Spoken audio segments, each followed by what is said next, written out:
In this video, we're going to learn how to use Tinkercad to create 3D models that we can then export and print on a 3D printer.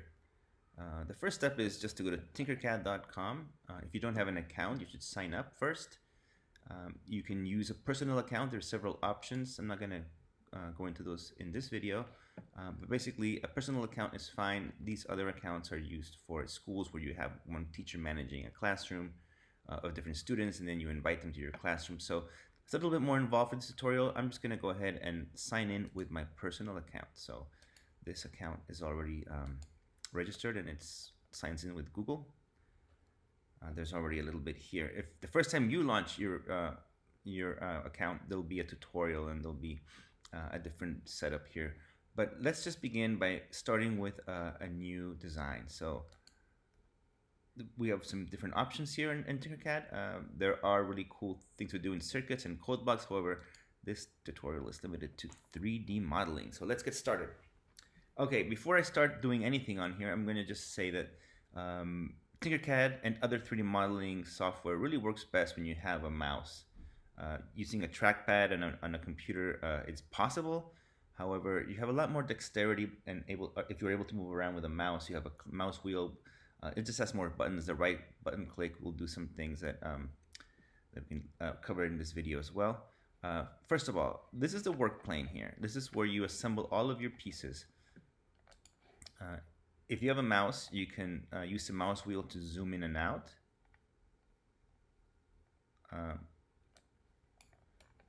The right mouse button, click and drag, and you can kind of orbit around. And pressing down the mouse button, the mouse wheel button, and panning lets you move the work plane in this fashion. So you have a lot of range between the mouse wheel pressing, scrolling back and forth, and the right mouse button. However, there's also this interface over here that you can use to find an orientation that suits what you need to do. So that's the front. Hardly ever use that one. The top home button just kind of puts everything in this format, which is what we'll keep for this tutorial.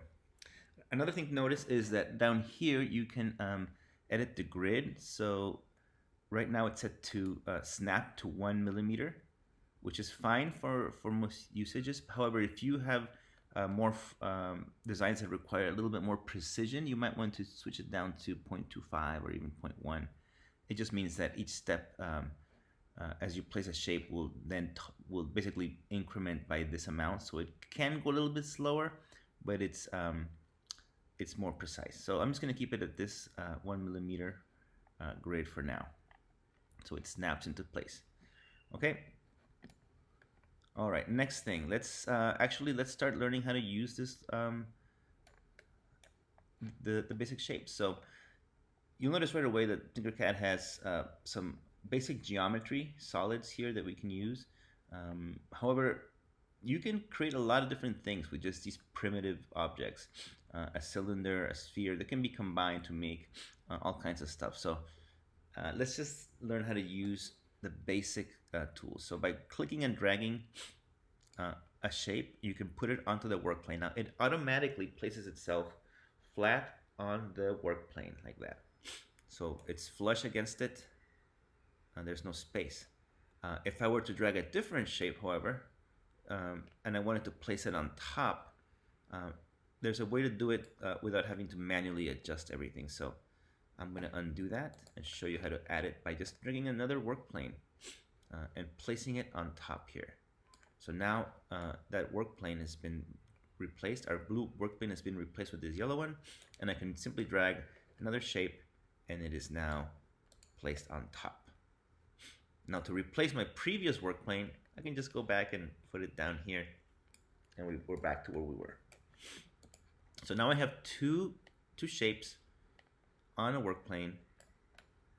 One of them is hovering above, one of them is flush onto the work plane. So really, Tinkercad is about combining shapes, moving objects, changing dimensions, adjusting values. So let's just take a minute to review the basics of a shape's attributes. So for example, this cylinder has a color, It has sides and some other things here. The color really doesn't matter.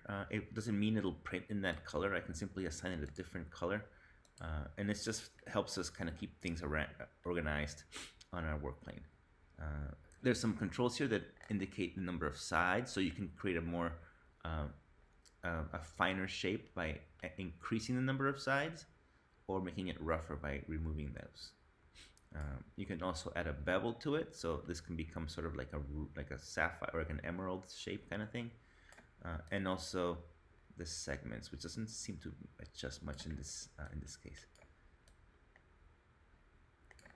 Okay, so I'm gonna have something in the middle here, so it actually looks cylindrical. Next, how do you change the shape? So you notice these little corner squares. They allow you to see the dimensions. So I can click on one of these just like that, and then immediately click on inside here, and I can make it 10 millimeters, and then this one can be 10 millimeters as well. And then the height is this one up here, so you can see that this one is set to be 20 millimeters. Let's adjust it to 12, and that's how we change it. So that's how you change it, the dimensions, by moving the values, by adjusting the values. But however, you can also do this manually, so I can just click on this button and increase or decrease its height and its width and length. However, I'm gonna undo this. You can also hold the shift key and it will scale up, so you don't have to worry about adjusting them in scale yourself. It'll keep track of it for you. So shift key lets you do it by scale. All right. This little cone up here also has some adjustments. So you can change the top radius. You can change the base radius. You can adjust the height of it manually and the number of sides as well. Okay, so that's kind of neat.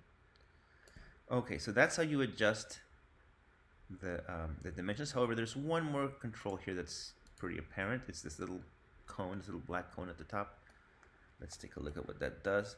So this one is actually used to elevate or I guess bring down the shape. So in this case, I can lift it off the work plane and pull it down, even underneath the work plane. So it can, at this point, it's in a negative space there. Let's undo that. Control Z can undo that, or Command Z.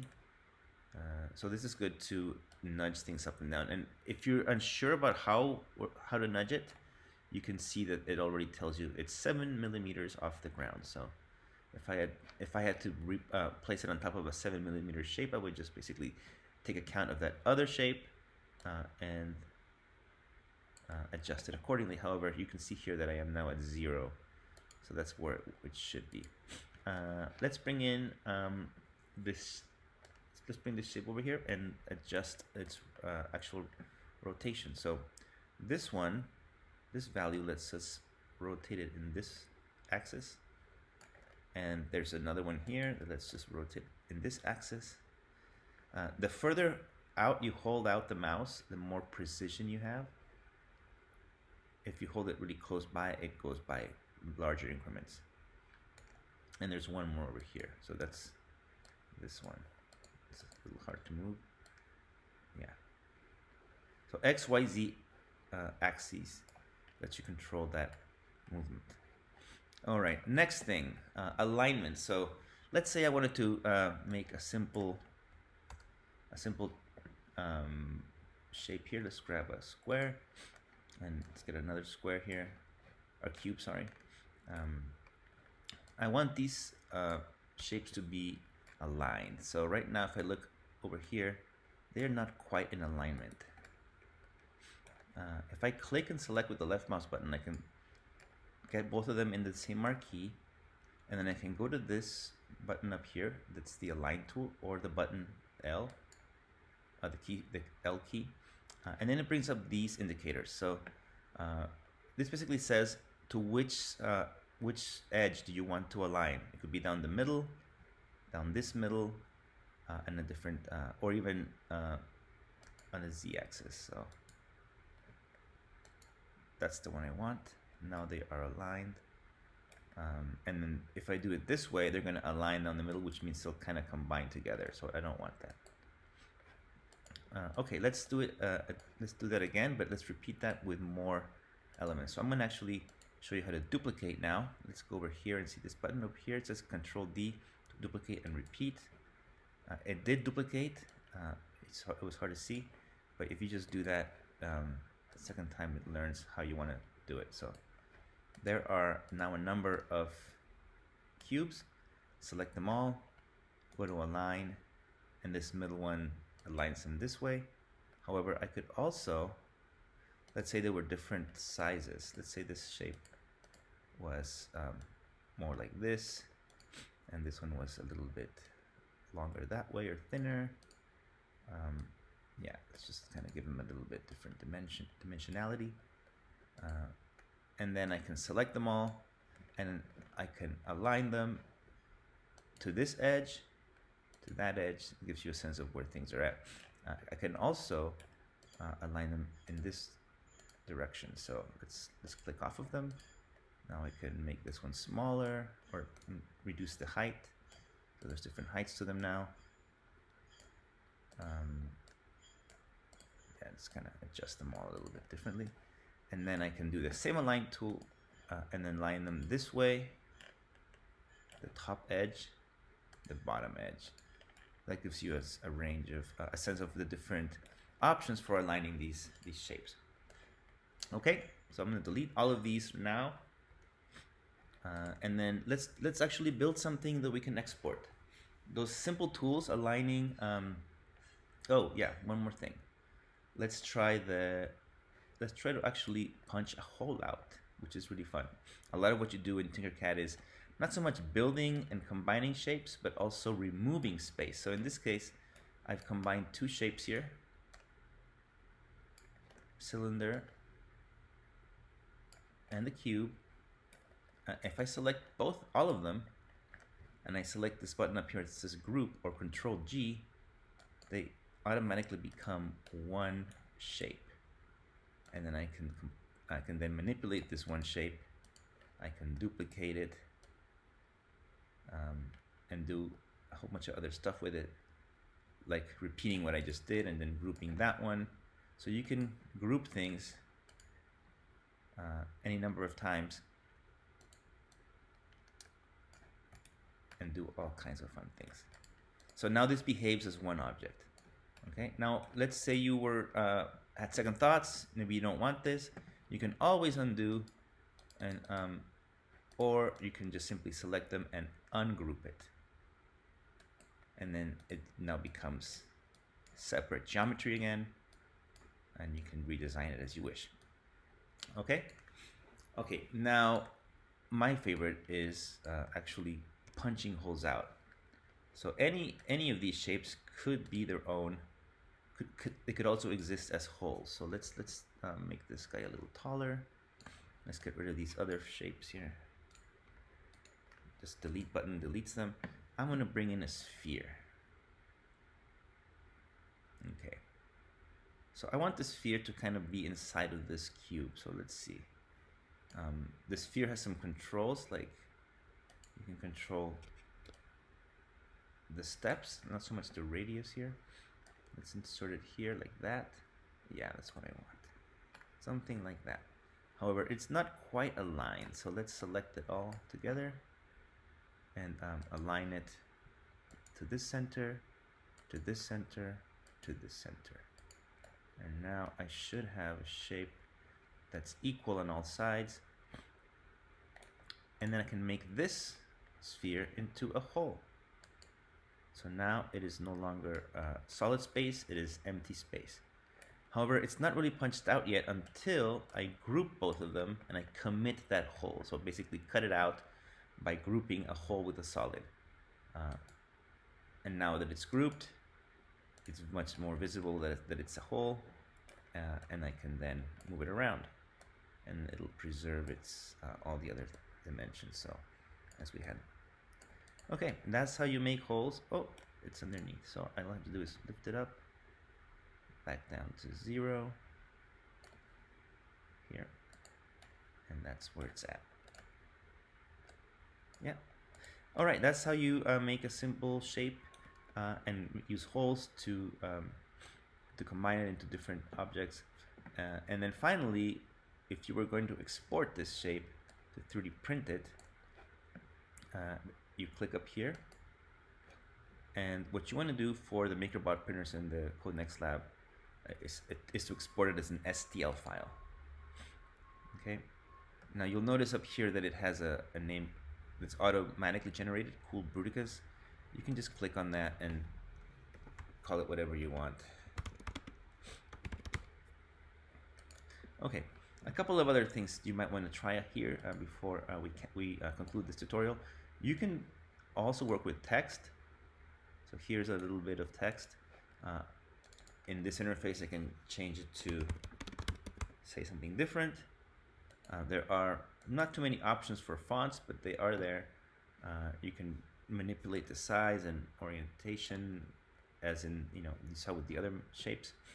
I can also make it a whole. So if I wanted to do something like a keychain, I could do something like this, and then combine them. I could align them together so they are on the same, right down the middle. So without making it a whole, it is kind of an embossed or raised text here. I do have to combine it, so it's one shape, and now they move together. Or I could basically make this name here into a whole and select them again and regroup them, and now CodeNext has been is a whole. Okay, and then you could put another whole over here really quickly to show you the keychain example. Increase that size for the actual keyring, something like that. Lower it down so it punches all the way through. Make it a whole and regroup. And now we have a keychain. Now, obviously, this could be a lot better, but that's the basics of it. Yeah, that concludes the tutorial.